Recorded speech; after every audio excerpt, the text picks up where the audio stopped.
Okay, Canucks fans, let's talk about something that's been buzzing around the rumor mill for what feels like forever, but just won't go away. We're talking about Bowen Byram. Now, as a player, absolutely nothing wrong there.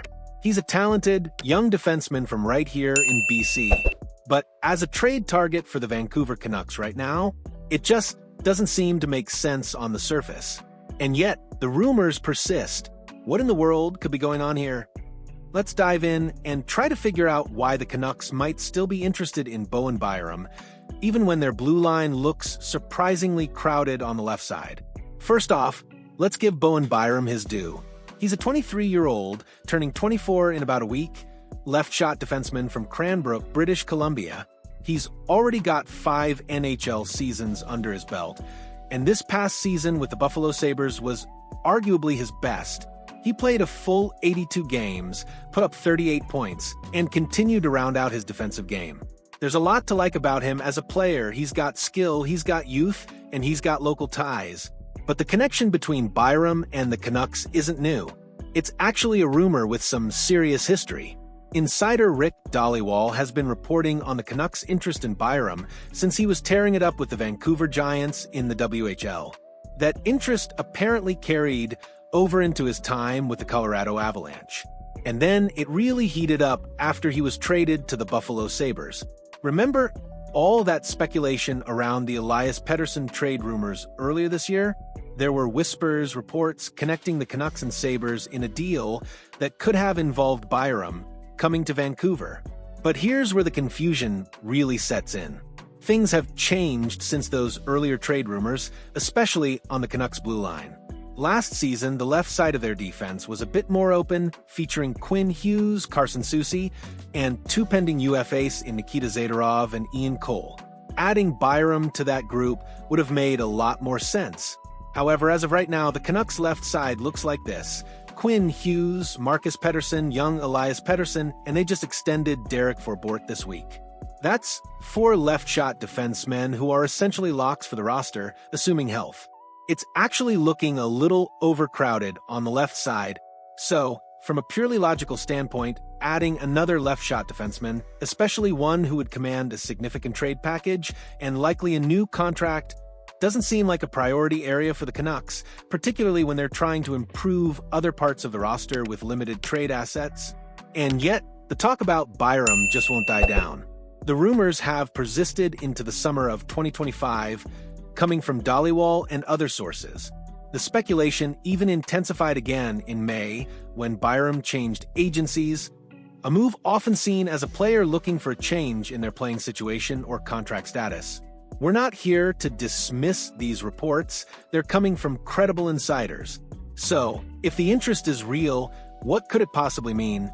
The most immediate and perhaps most tempting explanation ties back to those ongoing rumors about the other Elias Pettersson, the veteran forward. Speculation continues to swirl that the Canucks are exploring his trade value before his no-movement clauses kick in on July 1st. It stands to reason that if Elias Pettersson is still potentially on the trade block, the Buffalo Sabres would still have interest. And from a pure value perspective, Byram is definitely one of the best assets the Sabres could afford to give up in return. We can imagine a potential offer looking something like Byram, who is a pending RFA by the way, and a forward of equivalent value, perhaps someone in the mold of a Josh Norris-type player. This aligns well with earlier rumors that Byram and Dylan Cousins could have been central pieces in a trade for Pettersson. From an asset perspective, getting Byram and a solid forward might be one of the better returns the Canucks could hope for if they trade Elias Pettersson. But even that scenario doesn't fully resolve the blue line logjam. The Canucks aren't going to enter the 2025-26 season with a left side consisting of Hughes, Byram, young Elias Pettersson, and Derek Forbort, even if a couple of them can play their offside.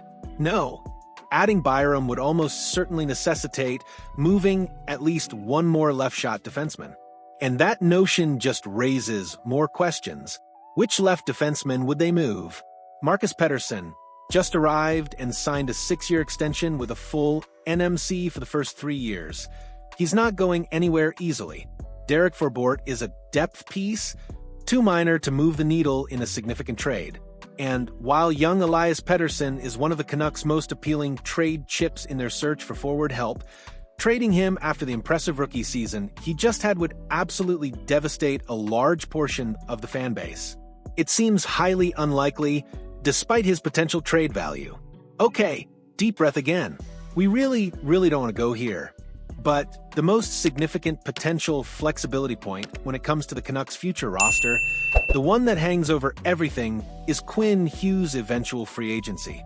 It's almost too uncomfortable to talk about, but he has 2 years remaining on his current contract and will be eligible to negotiate an extension with the Canucks, or not, a year from now. In a world where the Canucks had any indication, even a slight one, that Quinn Hughes was unlikely to re-sign long-term, well, then some interest in Bowen Byram starts to make a grim kind of sense.